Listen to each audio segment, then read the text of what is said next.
मराठी मातृभाषा यूट्यूब चॅनलवर तुम्हा सर्वांचे स्वागत। आज आपण मराठी बालभारती इयत्ता चौथी या पाठ्यपुस्तकातील पाठ क्रमांक 18 जननायक बिरसा मुंडा या पाठाचा अभ्यास करणार आहोत।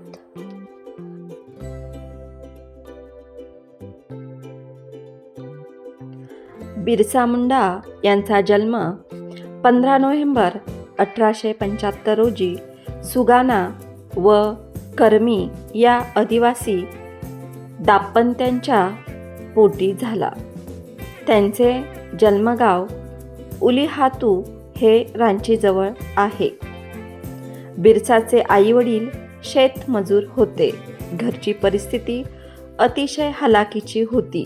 गावात शाळा नसल्याने त्यांना मामाकडे शिक्षणासाठी पाठवले। तेथे मिशनरी शाळेमध्ये त्यांनी प्राथमिक व माध्यमिक शिक्षण पूर्ण केले। शिक्षणाबरोबरच बिरसा यांना संगीत व नृत्यातही विशेष रस होता।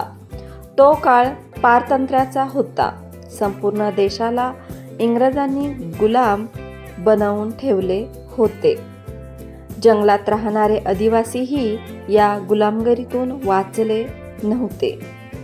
मुलांनो, बिरसा मुंडा यांचा जन्म 15 नोव्हेंबर 1875 रोजी एका आदिवासी समाजात झाला। त्यांचे कुटुंबाची परिस्थिती एकदम हलाखीची होती। ते गरीब कुटुंबात होते। ते ज्या गावात राहत होते तिथं शाळा नव्हती, त्यामुळे ते शिक्षणासाठी मामाकडे त्यांना पाठवण्यात गेलं। तर मामाकडे मिशनरी या शाळेमध्ये त्यांनी प्राथमिक आणि माध्यमिक शिक्षण पूर्ण केले। त्यांना संगीत आणि नृत्याची विशेष आवड होती। इंग्रजांनी वन कायदा करून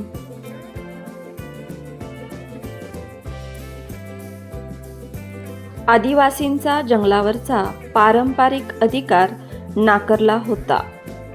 पारंपरिक म्हणजे पिढीजात। त्यामुळे आदिवासींमध्ये इंग्रजांच्या विरुद्ध असंतोष निर्माण झाला होता। 1894 साली बिहारमध्ये भीषण दुष्काळ पडला। भीषण म्हणजे खूप भयानक। उपासमार व रोगराईत अनेक लोक मरण पावले।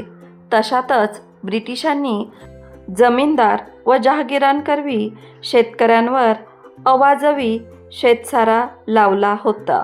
अवाजवी म्हणजे खूप सगळा, मनाला वाटेल तसा।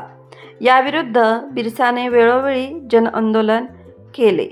यामुळे संतप्त होऊन इंग्रज सरकारने 1895 मध्ये बिरसा मुंडा यांना 2 वर्षाची सक्त मजुरीची शिक्षा ठोठावली। त्यांना हजारीबाग तुरुंगात डांबण्यात आले। बिरसा मुंडा यांना कोणत्या तुरुंगात डांबण्यात आले होते? तर हजारीबाग तुरुंगात। याच तुरुंगात बिरसांनी इंग्रजी सत्ता मुळासकट उखडून टाकण्याचा संकल्प केला आणि आदिवासींच्या आर्थिक व सामाजिक स्वातंत्र्यासाठी इंग्रजांविरुद्ध उलगुलान पुकारला।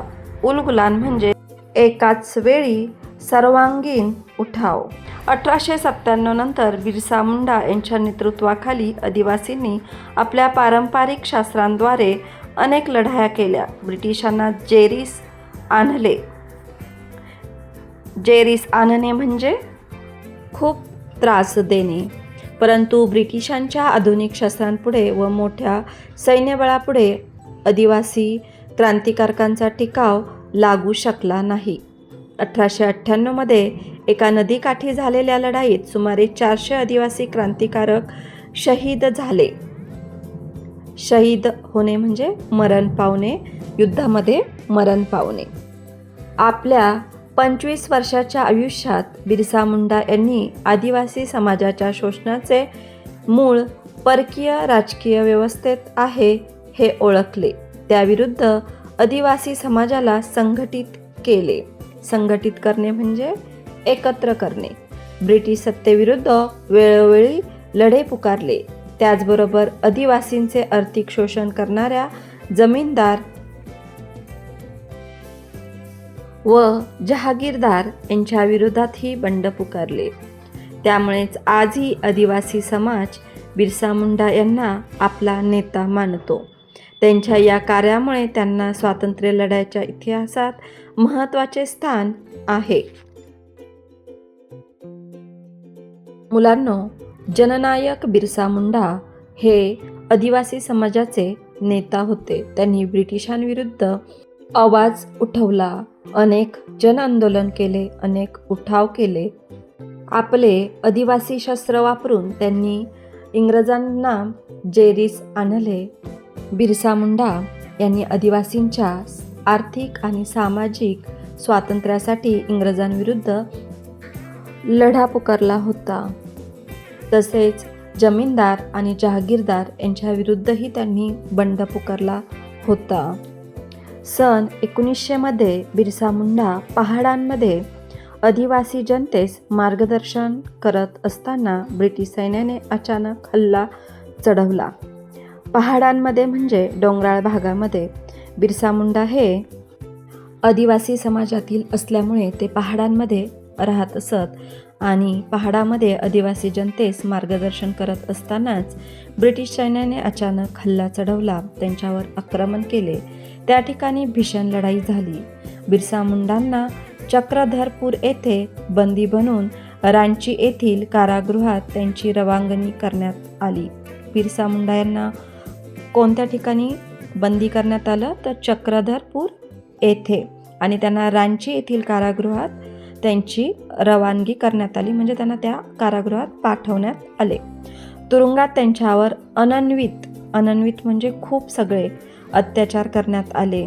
त्यामुळे 9 जून 1900 रोजी त्यांना तुरुंगातच वीरगती प्राप्त झाली. भारतीय स्वातंत्र्य लढ्याच्या इतिहासात बिरसा मुंडा हे नाव अमर झाले. या वीराने आदिवासींच्या न्याय्य हक्कासाठी मोठा लढा दिला. त्यामुळे लोकांनी त्यांना जननायक हा किताब बहाल केला.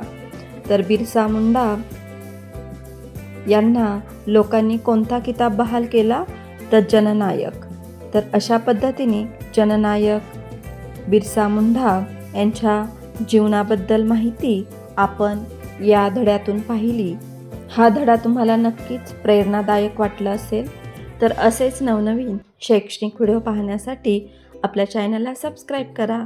थँक्यू.